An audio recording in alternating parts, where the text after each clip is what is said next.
Hi, my name's Britt and you're listening to a resistradio.com podcast. The date is Wednesday the 26th of September 2012. It's been a little while, but it's good to be back and talking at you, so thanks for tuning in. I'd like to start the show tonight with, for once, a positive story, because apparently the British economy is recovering. Yeah, here's a story from The Independent. Economic recovery is on the way at last, says the Bank of England. And this is based on an interview given by the Bank of England Governor, Mervyn King, where he talked about there being a light at the end of the tunnel for the UK economy, and he said that there were signs of a slow recovery. So, thanks for that, Merv.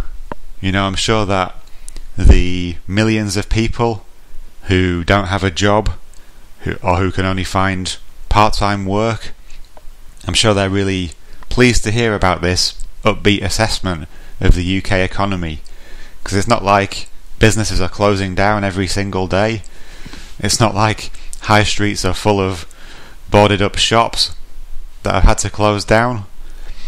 It's not like the cost of living is rising and is going to keep rising, is it, Merv?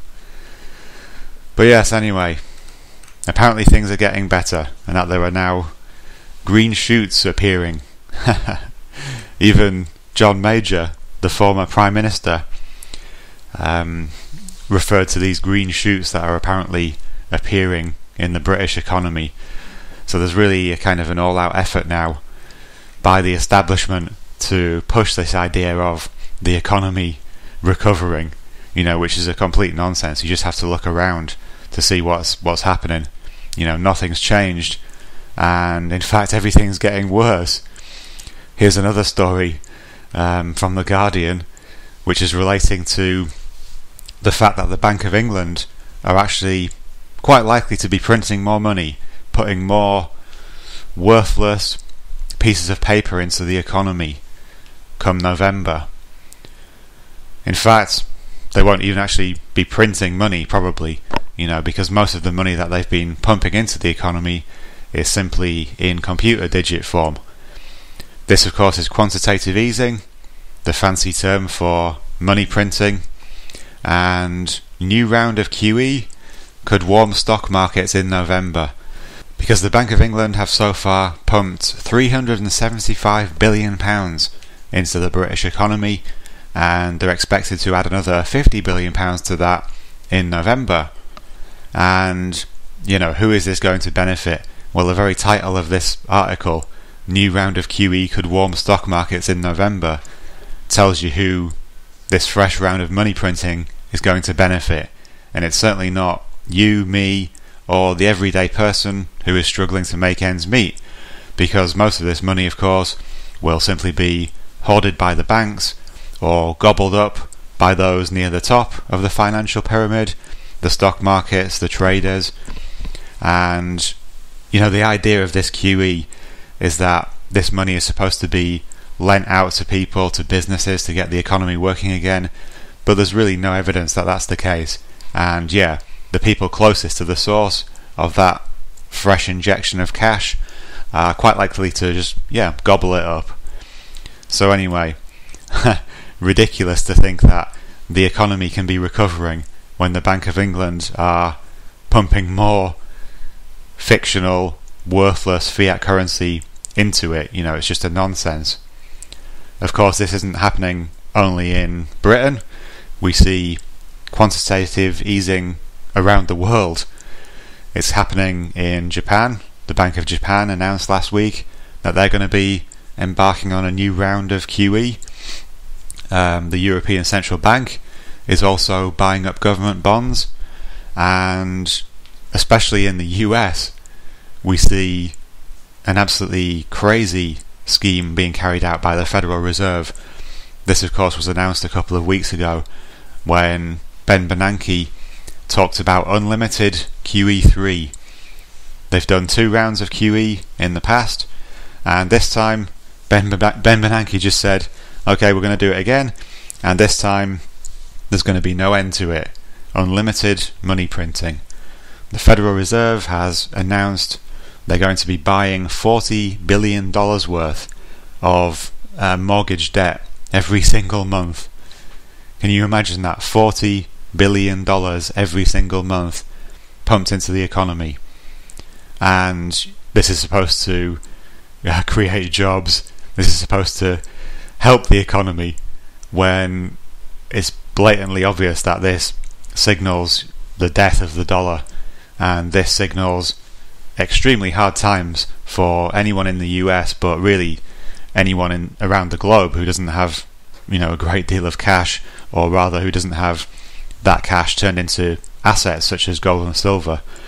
Because it's a lot of experts believe that this QE is simply going to cause massive inflation and even hyperinflation. So if you're in the US, it's really beyond the point where you should be preparing for what's coming, because that's going to be grim times, no doubt. And if you do have any cash, I won't even call it money, because it's not money really, it's just cash, worthless fiat currency, then you need to be stocking up on food, stocking up on the essentials, and if you have any spare, you need to be investing that in precious metals, because precious metals are a store of value. They've always been recognized as such, and there's a good chance that you can actually preserve the value of those dollars by putting them into precious metals. If you leave your cash just sitting in the bank in the US or in Britain or anywhere in Europe or around the world at the moment, basically, then you're simply losing money, because the interest rates are lower than the rate of inflation. So if you're lucky enough to have a job and you're earning money, you should really be putting that spare cash into assets like gold and silver. So extremely hard times are around the corner. That much is obvious now. This is just an attempt by the Fed, by the Bank of England, to delay the inevitable, which is a complete collapse of currencies. Currencies around the world are dying. It's the death of fiat currencies. We've lived a high life for a number of decades on credit, on this debt-based economy, and it's all coming down now. It's all crashing now. Another story about the situation in Britain, which shows that the Bank of England's latest positive words are simply a nonsense. This is also from The Guardian, or The Observer rather. Living Standards report shows bleak future of a divided Britain. Living standards for low and middle income households will fall until 2020, even if the country enters a golden period of steady economic growth, according to an incendiary analysis of deepening income inequality in Britain. Well, this is stating the obvious, isn't it, really? We're all aware that we're heading into this polarised society where we have a small number of incredibly rich elite, and we have a huge section of society who simply don't have enough to live, basically. That's clearly the way things are heading. This report talks about a top half and a bottom half, but really I think it's going to be a top 1% and a lower 90%. But there's quite alarming statistics in this report. Obviously you have to take it with a pinch of salt. It's quite odd that they choose the random date of 2020 as a point when presumably things are going to improve. Why in 2020? It doesn't make any sense whatsoever. But according to figures in this report, a typical low-income family will see its net income fall in real terms by 15% by 2020, down from £10,600 at 2009 prices to just £9,000 at the end of the decade.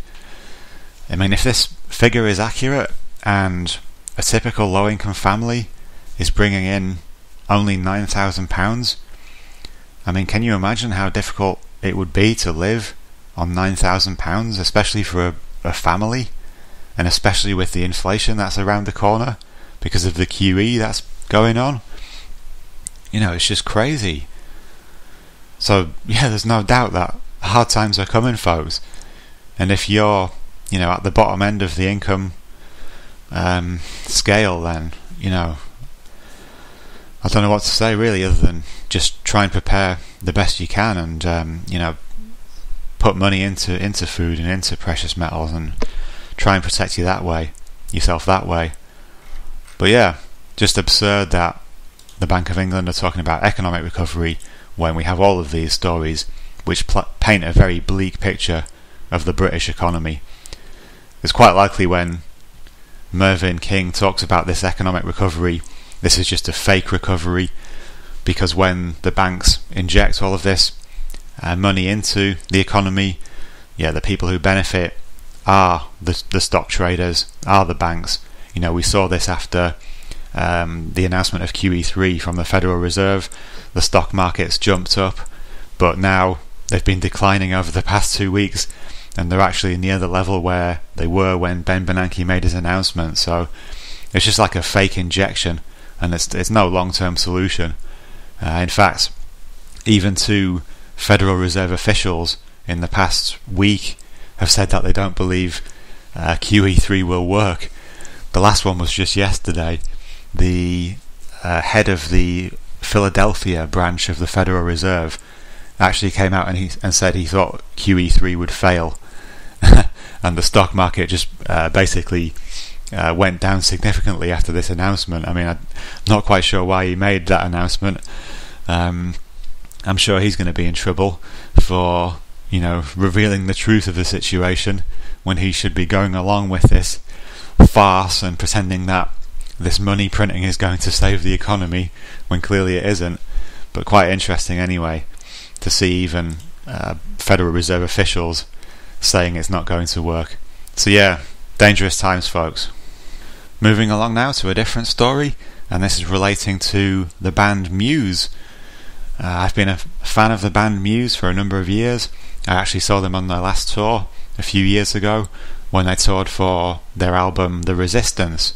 Now you might remember this album, and particularly the song Uprising, which was very much a sort of anthem that was picked up by the alternative sort of conspiracy crowd. I know that I played it a few times during my radio shows, and I think several other people did as well, because the lyrics dealt with this uprising of the masses against this political, financial corporatocracy. And of course, in the past, the singer Matt Bellamy has spoken out about such things, and he used to be an advocate of a reinvestigation into 9/11. Of course, there was this interview that he gave with Rolling Stone magazine, I believe it was, in which he said that he no longer believed the alternative theories about 9/11, and that definitely raised a few eyebrows. But yeah, in this album Resistance, lots of anti-establishment lyrics, very much on the side of the people against the elite. So I was interested to read this new interview with Matt Bellamy, and actually quite disturbing stuff. Never mind what he said about 9/11, this interview makes it very clear that Matt Bellamy is actually now part of this elite that he pretends to rail against. Let me just read out a few quotes from this new interview with Matt Bellamy. Earlier this year, Matt Bellamy and his fiancée, actress Kate Hudson, were guests at the White House for the prestigious annual Correspondents' Dinner.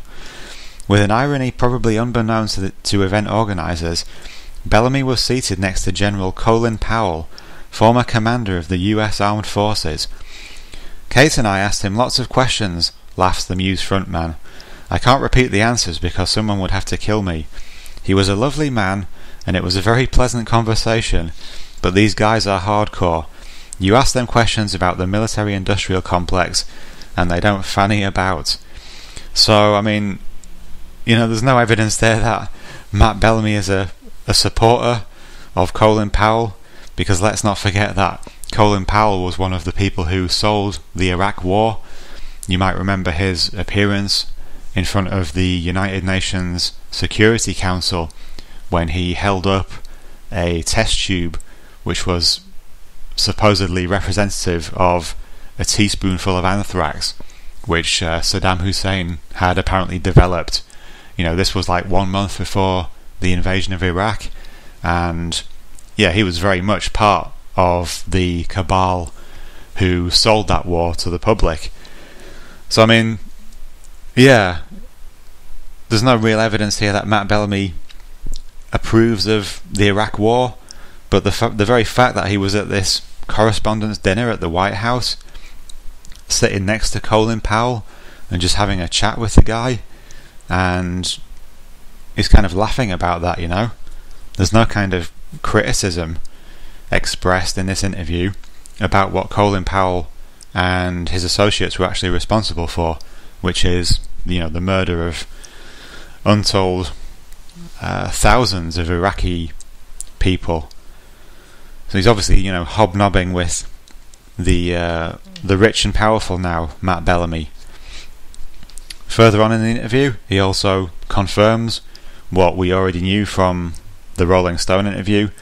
I'll just read out a little bit of this. A few years ago, Bellamy was commonly regarded as the David Icke of rock and roll, a prominent 9/11 truther who believed the attacks of the World Trade Center were an inside job. Oh yeah, because you have to be like David Icke to have serious questions about 9/11, don't you? Anyways, carry on with a quote from Bellamy. "I don't believe that anymore. Although there are lots of questions to be answered, I still read a lot about political history, the influence of corporations in the military, but I make sure I'm reading from credible sources. I think my political views are a bit more nuanced now." So confirming there that he no longer believes these crazy 9/11 conspiracy theories. It's a little bit sickening, really, to see Matt Bellamy do this, especially when he's trying to portray himself as some kind of man of the people resisting the corporatocracy, when he's mingling with these people, when he's dismissing what he previously stood for, which was a reinvestigation into 9/11. And it's pretty obvious now that he's reached a place that he's quite happy in. He's reached the pinnacle of show business. I mean, one of Muse's old albums is actually called Showbiz, so it makes you wonder, is this what he had planned all along, to try and get to the top of the pyramid that he pretends to be against? And yeah, it's interesting that he, of course, is now engaged. I don't think he's married, I think he's engaged to the actress Kate Hudson. They've just had a kid together, and Kate Hudson, of course, is the daughter of the actress Goldie Hawn. Now, I'm not saying these facts are totally connected, but Goldie Hawn is very much active in support of Jewish, or rather Zionist, charities. And it does make you wonder whether, because Matt Bellamy has entered this world now, and people like Goldie Hawn are his near relatives. I mean, Goldie Hawn is his mother-in-law, and she is active in powerful Zionist circles. Has Matt Bellamy been kind of pressured into playing down his former outspoken nature about such things as powerful conspiracies? Yeah, it's a possibility, isn't it? Anyway, just to get into some of these details about Goldie Hawn and what she is involved in or has been involved in, here's a story from the BBC website from March 2008. Protests at Jewish charity event. Pro-Palestinian demonstrators beat drums and sounded horns outside a Jewish fundraising event in Glasgow, attended by Hollywood star Goldie Hawn. The actress addressed about 500 guests at the Keren Kayameth LeIsrael Scotland dinner held at the Hilton Hotel as about 150 people protested outside.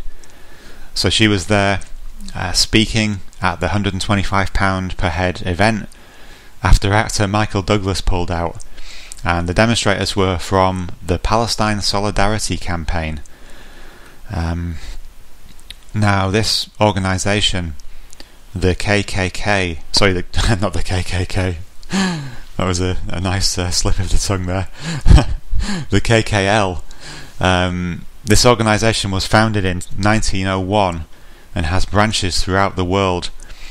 Its chief responsibility is to use funds collected from donors to plant trees in Israel. I mean, that doesn't sound too bad, does it? Collecting money just to plant trees in Israel. But when you actually look into this organisation, you find out that it's a pure Zionist organisation, and they stand accused basically of being complicit in the colonisation of Palestinian land, of the cover-ups of destroyed Palestinian villages that the Israelis have simply wiped off the map. I mean, you can check out the KKL website, kkl.org.il, and there's references here to their Zionist ambitions. They have a scheme called the Blue Box, which is a box that's in a lot of Jewish homes around the world in the diaspora. And it says, for dozens of years, the Blue Box has served as a fundraiser in every diaspora home and in every Jewish institution in Israel and abroad, a cherished popular means to realize the Zionist vision of establishing a state for the Jewish people. And there's a photo archive as well. KKL JNF, because this organisation is associated with the Jewish National Fund. Basically, they're joint organisations. And it says, KKL JNF is well known for its diverse work as the spearhead of Zionist action in Israel and the diaspora for over a century. Yes, and what this organisation does is raise money and basically develop land in the occupied territories, planting trees and things like this. And the Palestine Solidarity Campaign, who were actually protesting when Goldie Hawn appeared at this talk in Scotland in 2008. I mean, there's a good article which I'll link up on the page below. You can check it out. It's entitled "Stop the JNF Greenwashing Apartheid." JNF, the Jewish National Fund. I'll just read out a few paragraphs from this because there's some very interesting information about what the JNF and the KKL actually do. The JNF was instrumental in the ethnic cleansing of Palestine in the 1948 Nakba and continues to play a central role in maintaining Israel's regime of apartheid. The JNF provided political, financial and intelligence support for the Zionist forces in their conquest, massacres and ethnic cleansing operations that characterized the 1948-49 war and the Palestinian Nakba. Today the JNF controls vast properties belonging to millions of Palestinians, developing them exclusively for persons of Jewish nationality, a concept established and promoted in the JNF's charter to exclude all others.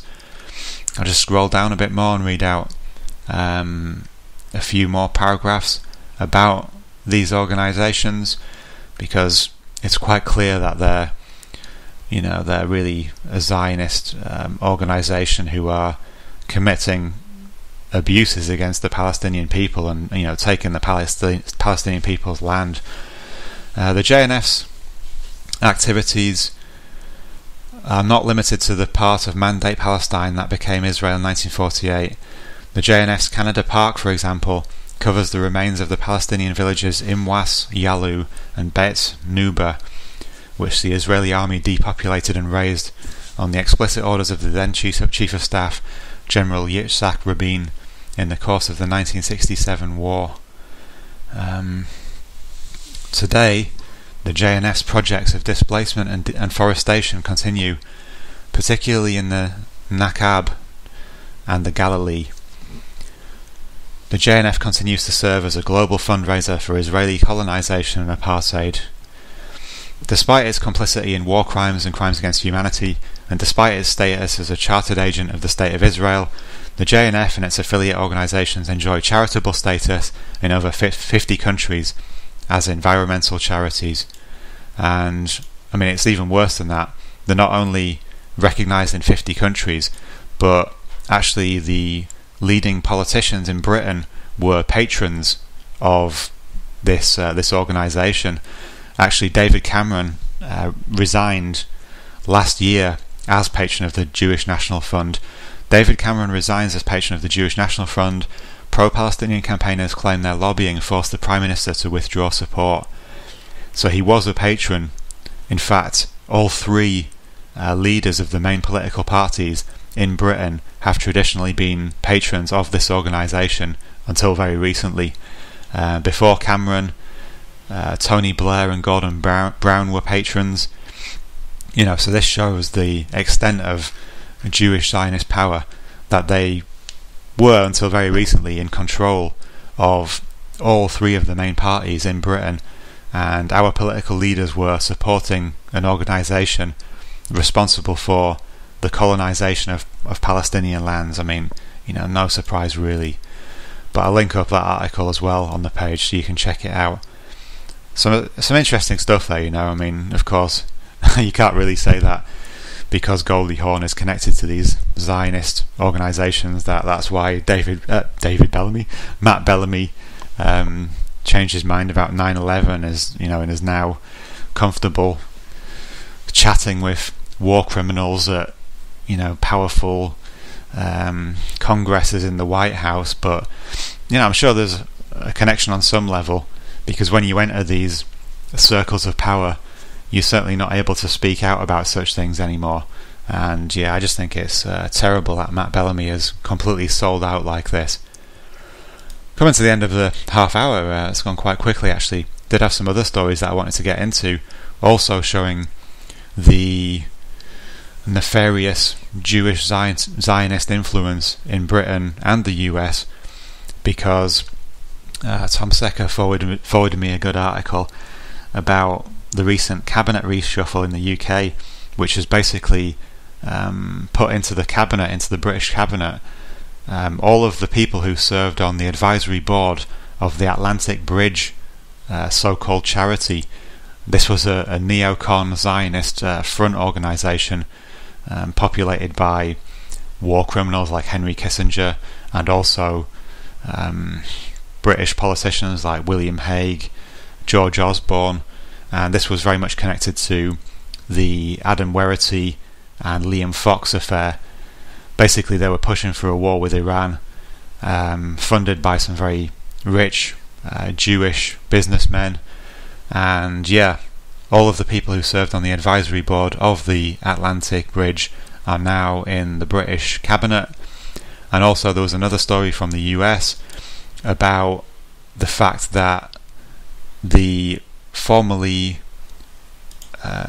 terrorist organisation in Iran called the MEK has now been taken off the list of terror groups.